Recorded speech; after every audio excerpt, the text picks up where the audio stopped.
दुर्मिळ आतड्यांच्या आजारावर वेळेत केलेल्या आपत्कालीन शस्त्रक्रियेमुळे मणिपाल हॉस्पिटल बाणेर येथे 3 दिवसाच्या नवजात बालकाचे प्राण वाचले. वेळीच निदान व आपत्कालीन शस्त्रक्रियेमुळे आतड्यांना बसलेल्या जीवघेण्या पिळ्यातून नवजात बालकाला जीवदान मिळाले.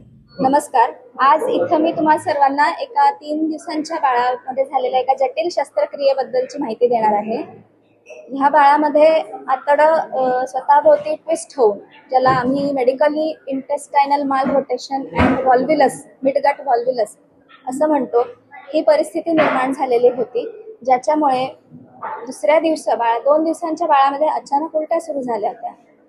ह्याचं इव्हॅल्युएशन केल्यावरती, सोनोग्राफी आणि एक्सरेनी तपासल्यावरती त्याच्यात हे आतडं ट्विस्ट झालेलं लक्षात येताच आम्ही तातडीची शस्त्रक्रिया केली आणि अर्जंट ह्या प्रकारासाठी सर्जिकली त्याला करेक्शन करून त्याच्यातला पीळ सोडवला आणि आतड्याची रचना परत अशी केली जेणेकरून असा पीळ परत बसू नये.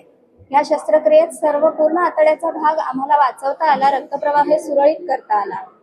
त्यानंतर ह्या बाळाला NICU मधली केअर लागली आणि ह्या बाळांमध्ये जनरली नेक्रोटायझिंग एन्ट्रोकोलायटिसचं बराच म्हणजे इन्सिडन्स असू शकतो, ते ससेप्टेबल असतात.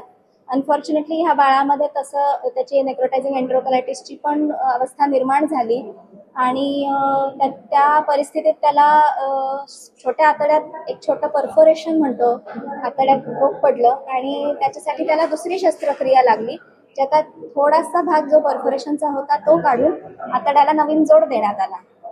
या सगळ्या शस्त्रक्रियेनंतर बाळाला क्रिटिकल केअर, निओनेटल केअर आणि सगळा मेडिकल सपोर्ट हा सर्व देण्यात आला.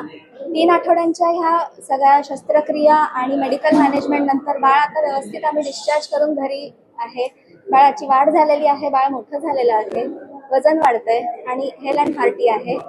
ह्या सगळ्या प्रकारातले मेन चॅलेंजेस हे होते की वेळीच आतड्यांचा रक्तप्रवाह सुरळीत करणे आणि त्याच्यानंतर सेकंड चॅलेंज की नेक्रोटायझिंग एन्ट्रोकोलायटिस सारख्या जटिल आजारातनं ह्या बाळाला बाहेर काढणं. सो 15 दिवसांच्या आत 2 मेजर ऑपरेशन्स या परिस्थितीतून बाळाला आम्ही सक्सेसफुली बाहेर काढू शकलेलो आहोत. त्याबद्दल म्हणजे माझ्या सर्व टीमचे माझे आभार आहेत. आनंद मोटे सरांचे आभार, कारण की ही सगळी फॅसिलिटी इन्फ्रास्ट्रक्चर दिलेलं आहे आणि पूर्ण मणिपाल हॉस्पिटल बाणेरमध्ये आमच्याकडे ह्या सर्व प्रकारच्या परिस्थिती हँडल करण्यासाठी paediatrician, neonatologist, radiology, anaesthesia team, OT टीमचा अत्यंत मोलाचा सहभाग आणि सपोर्ट राहिल्यामुळे आम्हाला हे यशस्वीपणे सर्व पार पाडता आलेलं आहे.